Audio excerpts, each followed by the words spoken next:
Hey everyone, this is Mark from Akamai Websites, and welcome back to the vlog, now that I have a vlog. And I realized in the last video I talked about how making a quick and simple website is very challenging.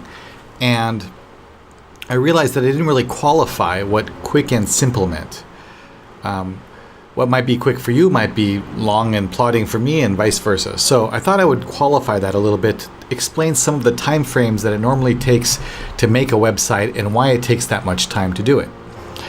And this really requires understanding the parts of the web design process. Now, I wrote a really long blog post about the four parts of the web design process before, so if you haven't checked that out, be sure I'll put it in the description below or link to it below.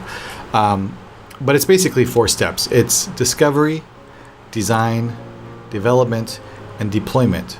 And these are essentially the steps for every web design process. They might call it different things, but that's basically what we have to do.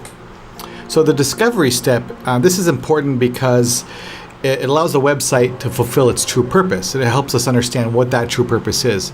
It provides a context for the type of content and the copy and the information that you're going to put on the website. Without discovery, the designer is blind and there's no direction. And it's also a little bit confusing for the client as well, because they don't really understand what it is they're trying to do. So this is a collaborative process. It's really a meeting or a workshop. You can think of the discovery as like a map. You're formulating a map to explain where your destination is and where you are now and where you're trying to go. So the parts of this process are the discovery workshop, and usually this is a half-day minimum workshop, sometimes longer. I can get it down to about 4 or 5 hours now, but sometimes it takes longer depending on the discussion. And this takes a lot of introspection, a lot of soul searching, a lot of really understanding what it is you're trying to do with the website. And then the second part of this is the sitemap development, which usually requires a few back and forths, and this is where you develop the structure of the website. The time to complete discovery can take anywhere from 1 to, say, 3 or 4 weeks. And it's usually in that range. Usually that's what it comes to. The time-consuming part of that is sitemap and getting feedback. And in fact, the time-consuming part of most of the web design process is getting timely and succinct and effective feedback from the client. Because the designer knows what they're doing, because they do it all the time. We know how to make websites very quickly, but we don't have the understanding and the content and the information that the client does to make that website. So that's why the client's part in the process is so vital. It's not a set it and forget it sort of situation. The second part is design. And design is important because it builds the structure of the site as well as the visual design of the site. And there's 3 parts to this. There's the interactive prototypes, where we create a prototype version of the website. And we like to do this in the browser so you can interact with it. That's why it's interactive prototype. The second part is the visual design, which is where you mock up the design to show what it's going to look like when it's done. And this usually requires many rounds of feedback. And then there's the content, which is what the client works on while we're working on the visual design. And we create a content worksheet for them to go through and fill out all the content that needs to be on the website. And this is usually a lot more detailed and extensive process than most clients realize it's going to be. There's a lot of content. Every single word, placeholder image, but mostly the words, have to be decided by the client. They can't be decided by the designer because they're not in charge of the content of the website. So it's really important to recognize that process is necessary. The design process usually will take anywhere between 4 to 7 weeks. 4 is really fast for all of that, but 4 to 7, maybe 8 weeks total. Sometimes 6 weeks, I think, is my average, but somewhere in that range. The third step is development, and development is important because it's where we combine the content and the structure of the site and the design all together. It allows us to build out the functionality of the site, and it requires us to do a lot of the back-end development and customizations to make sure the website is optimized to work and function the way it's supposed to. So the interactive prototype looks like it's a working website, but really it's not. There's still a lot of fine-tuning. It's just a very rough version. You can think of it like a rough sketch with a pencil, but you still got to ink in the sketch and then color it and paint it and do all these things and then emboss it and frame it. So there's a lot of other work that you have to do after you've sketched it out. The parts of this process are the content integration, so we need all the content and we integrate that into the website.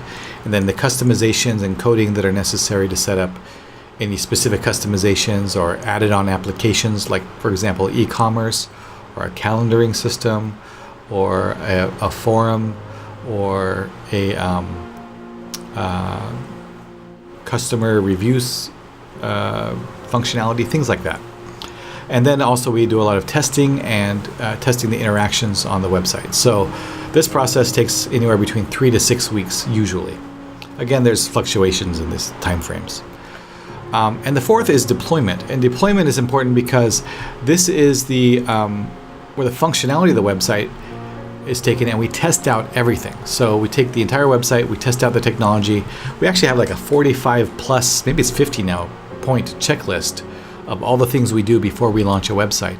And that's just before. There's also a checklist of things we have to do after the website launches to make sure everything's working correctly. For example, some things are like making sure SEO is working correctly, analytics, browser compatibility testing, and a lot more stuff.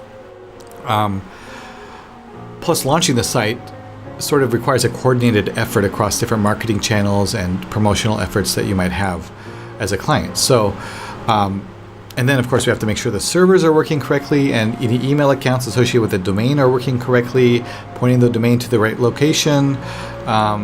It's a lot of back-end stuff that goes into launching a website beyond just flipping a switch, because it's not really that easy. Unfortunately, I wish it was. This process, I'd say about the 4 parts to this process. I would say bug checking, pre-launch checklist, the actual launch, and then the post-launch checklist. And this can take anywhere from 1 to 3 weeks, depending on how easy the bugs are to fix. There's always bugs. So if we're looking at this, the entire time frame for the website is anywhere from 9 to 19 weeks, 9 to 10 to 20 weeks, maybe altogether, which is 2 to 4 months. 2 months bare minimum. And that's if you have a site and you've already got all the content worked out, you already know all the branding and design elements.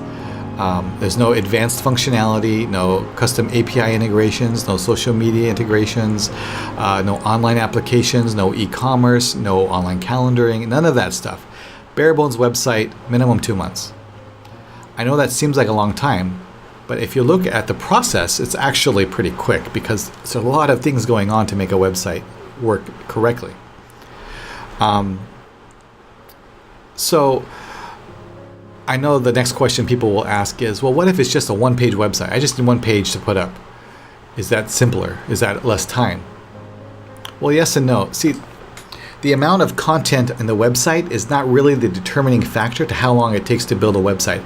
I know it seems like a 5-page website should take a lot less time than a 100-page website, but the reality is the content is not the part that sucks up all the time. The part that sucks up all the time is all of those processes that need to be gone through to make sure the website is developed correctly with best standards and good code and good functionality and good design. So a simple website is just as complex as a large bloated website, to be honest.